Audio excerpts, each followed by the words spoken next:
Hey, everyone! In today's video, I'll be showing you how to change your Google Play Store country to Australia. First, open the Google Play Store on your mobile. And click on your profile icon in the top right corner. From here, select Payments and Subscriptions. And then click on Payment Methods.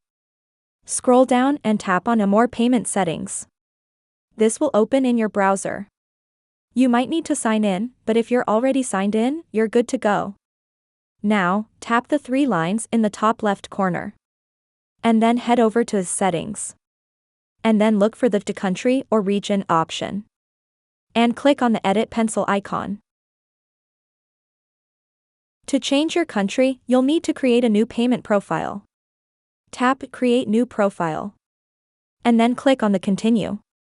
And then click on the little arrow to open the drop-down menu. And then from the drop-down menu, find Australia. Once you find it, click on it to select it. Once you select it, click on the Continue. And then enter your details, including your new address. And that's it. Your Google Play Store country is now set to Australia. If this video helped you, give it a thumbs up and subscribe to our channel for more tech tips and tricks. Thanks for watching.